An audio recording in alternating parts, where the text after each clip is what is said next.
Estados Unidos derrapa más rápido en la frontera, jugando con la metáfora, ¿sí? Por la interdependencia. Entonces lo que se convirtió, lo que fue una ventaja ahora, fue una debilidad muy pronunciada.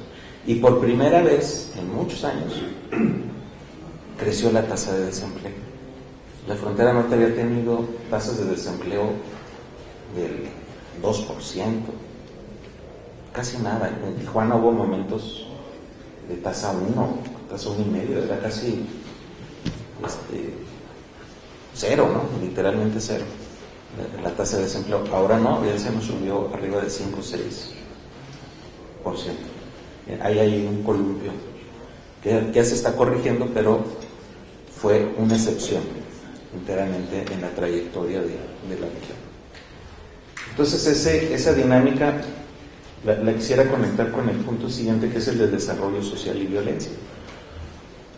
Otra de los rasgos de la frontera en los últimos años pues fue la violencia, sin duda.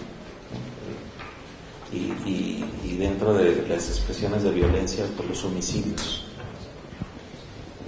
En esa región algunas se han corregido notablemente, como Tijuana, que tuvo pues unos 2 años muy duros, más o menos, 2008, 2009, y ya 2010 empieza a corregirse y ahorita ya está muy bien la ciudad en ese terreno. Otros como Ciudad Juárez, aquí quisiera detenerme un poco más, porque Ciudad Juárez es un emblema en muchos sentidos, tanto de cosas muy positivas como de lo que no se debe hacer en el desarrollo. Juárez, mis colegas de Juárez trabajaron mucho estos temas, y solo voy a retomar un dato. Hicieron un estudio de las tasas de homicidio en poco más de 2 décadas, ¿no? hasta del 12 como mediados de los 80 hasta la fecha, y la compararon con la tasa nacional. Es decir, si ven la grafiquita, la tasa de Juárez todavía hasta el 92 era inferior a la tasa nacional. Así, bueno, así. En 92 por primera vez sube un poco, pero se mantenía en horizontal con la nacional. Y en 2007 hay un tsunami, porque sube así. Entonces, tuvimos la tasa más alta del mundo en Ciudad Juárez. Hay explicaciones obviamente que tienen que ver con crimen organizado, bandas, narcotráfico, pero revisamos de los homicidios quienes murieron, y murieron esencialmente jóvenes, unos muy jóvenes, y mujeres. Pero bueno, el tema de mujeres ya había estado grave un poco antes, pero en ese periodo esencialmente jóvenes, unos niños literalmente. Fue una época muy difícil.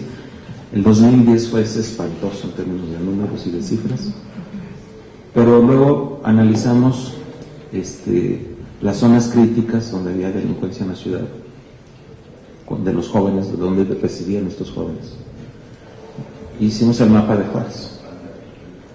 Luego está la frontera, las zonas conflictivas, y sobre ese mapa montamos desarrollo social, o sea, vivienda, servicios públicos, pavimentación.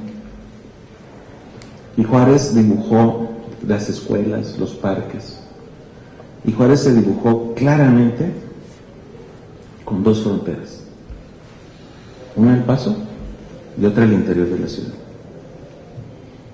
Había el Juárez que creció y el Juárez que no tenía nada.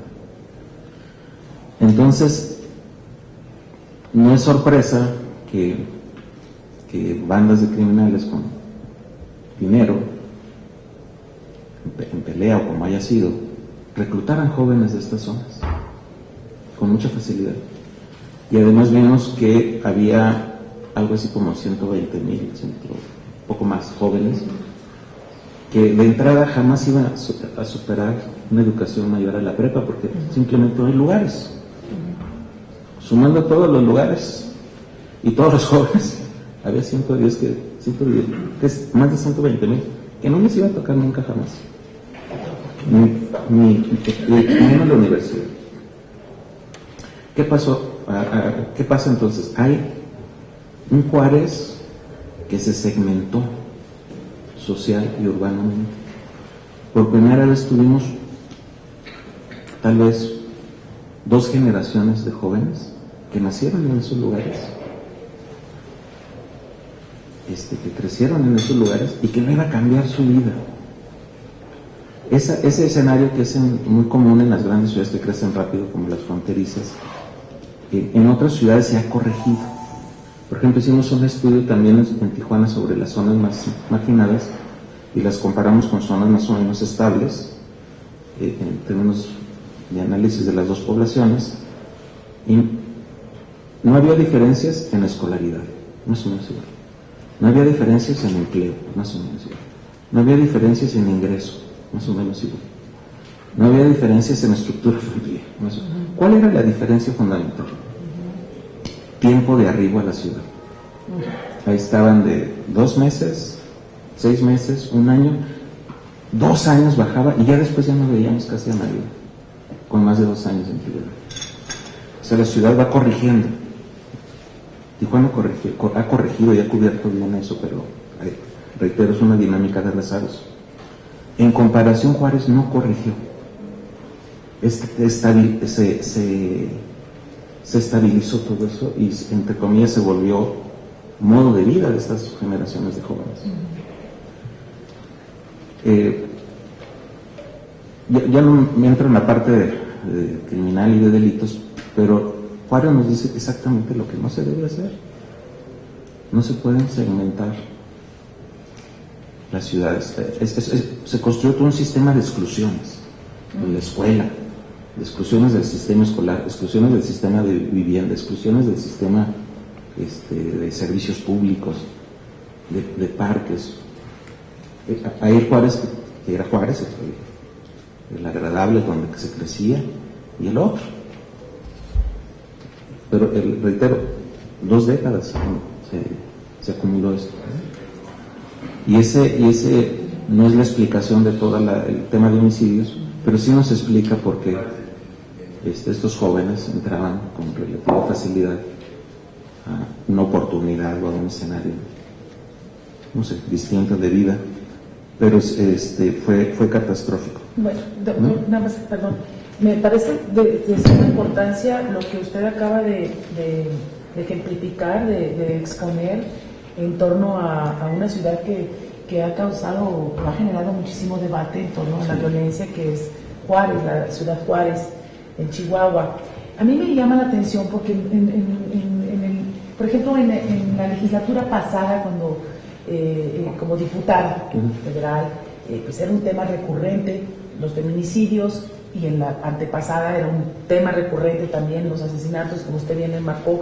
Pero también hay una contraparte que es Ciudad Juárez y una de las ciudades más seguras de Estados Unidos, que es El Paso, que es la frontera con Ciudad Juárez. Entonces, a mí me gustó mucho esta ilustración que usted hizo, que es debido al sistema de exclusión. Me gusta mucho ese término. Creo que me voy a poner a estudiar al respecto para ver qué es, porque creo que por ahí es donde... Porque hubo muchísimas, hubo mucha inversión en materia de investigación, sobre todo con el tema de feminicidios.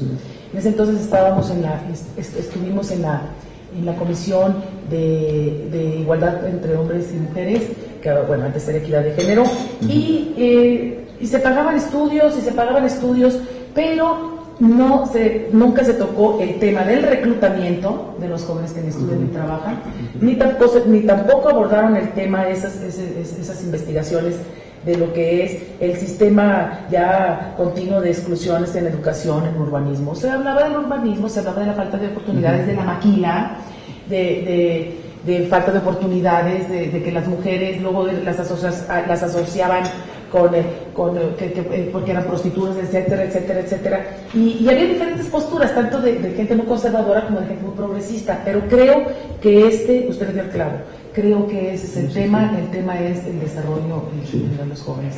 Muchas de las demás lo quería marcar. No, y si me permite, porque es un comentario muy importante, sí me gustaría comentarlo también con relación a otra paradoja. Juárez, entre 83 y 86, era el Juárez que estaba peleando la apertura política, las movilizaciones ciudadanas, era el Juárez comprometido con proyectos de democracia, era una sociedad, estaba en el escenario, pero por las razones más nobles que había, ¿no?, de desarrollo político. Y después se nos descompone en un escenario de estas características. Es el Juárez también de esa época, es el Juárez de la integración cada vez más fuerte de mujeres al trabajo, ¿no?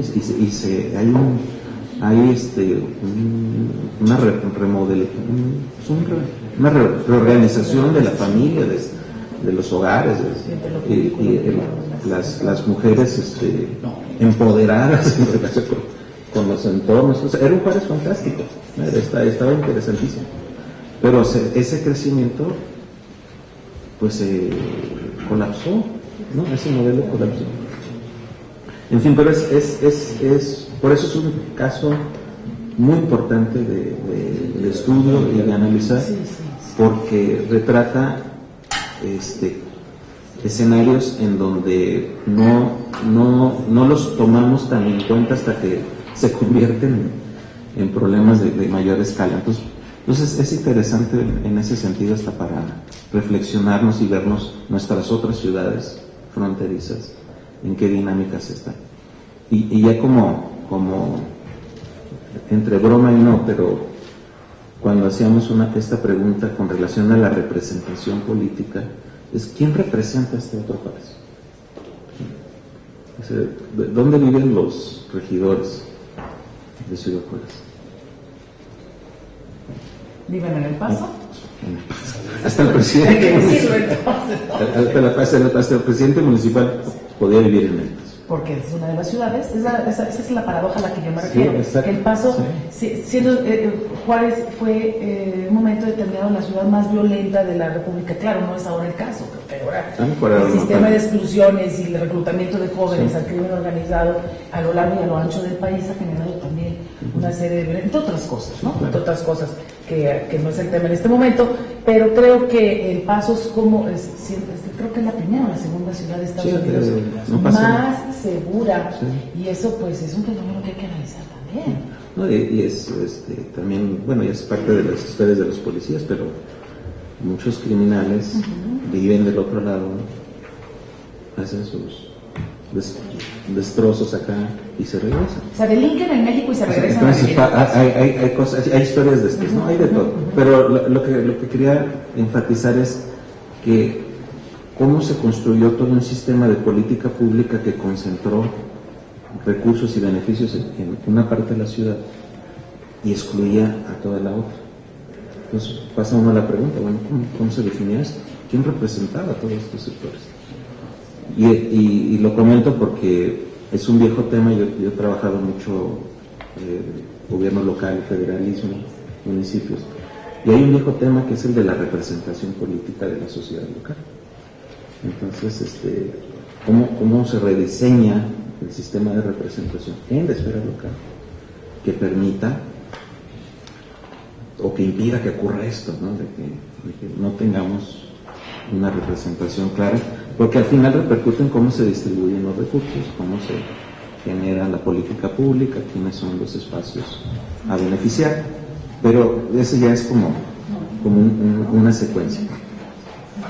Gracias. Y dejo ahí esa parte, solo amplío que también en otros estudios de COLEP hemos hecho estudios comparados con otras ciudades fronterizas, comparamos nuestras grandes ciudades con otras ciudades del interior del país. En algunos indicadores como son ingreso, vivienda, acceso a servicios públicos, disponibilidad de algunos bienes en la vivienda.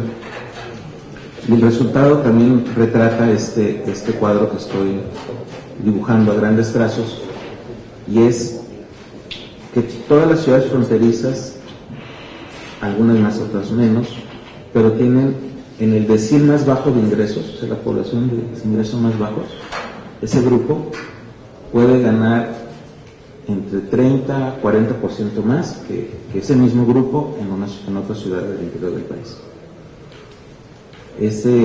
Algunos casos un poquito más, como es Tijuana frente a Aguascalientes o frente a San Luis Potosí, me parece que era la otra ciudad. Si hay racionalidad en este movimiento de migración a la frontera, tiene mucha racionalidad económica, por el empleo y por el relativamente mejor ingreso. Pero luego comparamos vivienda, y en vivienda no nos va tan mal, pero en servicios sí. Entonces siempre tienen mejores servicios las otras ciudades, en términos de cobertura de agua, en términos de cobertura de drenaje, en términos de pavimentación. Ahí es donde se refleja ese desfase. Entonces son ciudades, en una palabra, con una potente economía, pero que no traduce toda esa riqueza o a alguna parte a su infraestructura como ciudad. Y es un rezago acumulado, ¿no? Y ahí va. Entonces sí hay esa paradoja del desarrollo de la región fronteriza.